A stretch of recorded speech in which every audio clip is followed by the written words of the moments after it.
is called The Dinosaur That Pooped a Planet by Tom Fletcher, Dougie Poynter and Gary Parsons. Danny and Dinosaur liked to have fun. Some days they had lots, some days they had none. One day they were bored.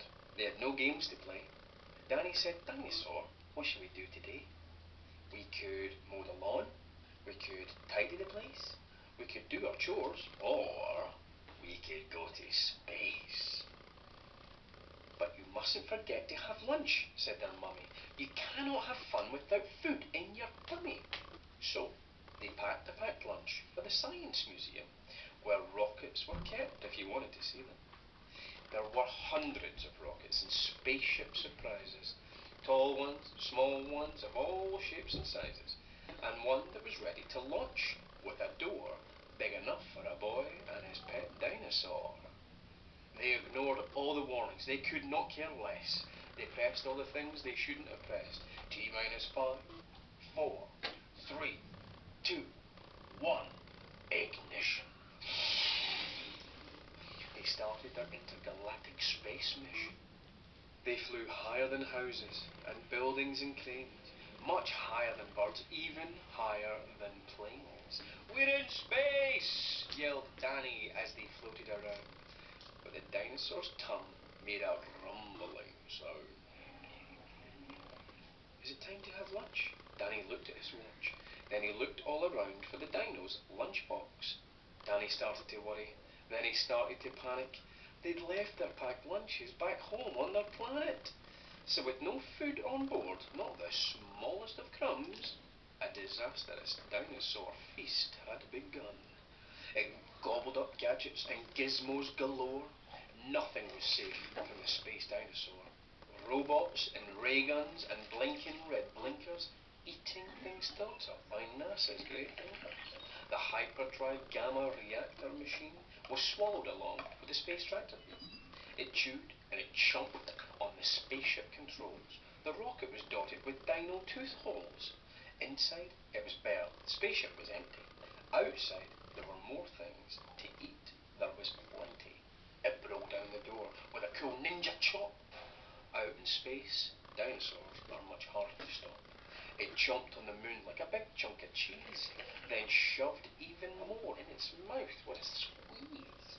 It munched on the Martians from Mars and their cats. Their cats are like ours, but their cats wear cool hats. Satellites, Saturns, and 6 supernovas, shape-shifting saucers, and 7 space rovers.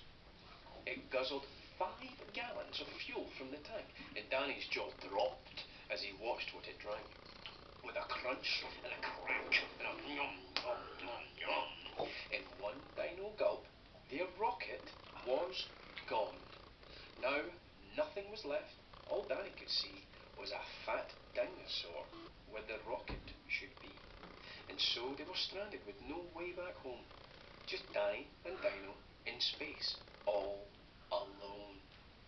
Now Danny was crying. He cried and he cried, he cried, and his tears filled his spacesuit inside. Unless they were going to stay there forever, the dinosaur needed to do something clever.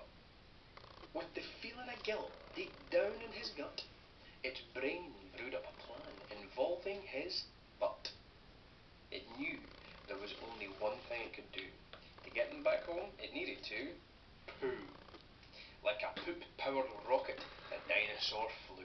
Dan hopped onto its back and he watched as it pooped.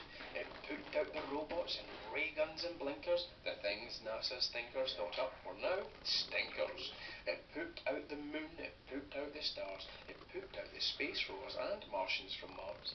When Danny looked back, he could see a poop trail from far out in space to the dinosaur's tail. They headed for Earth and they started to orbit. It pooped on the clouds, but the clouds just absorbed it.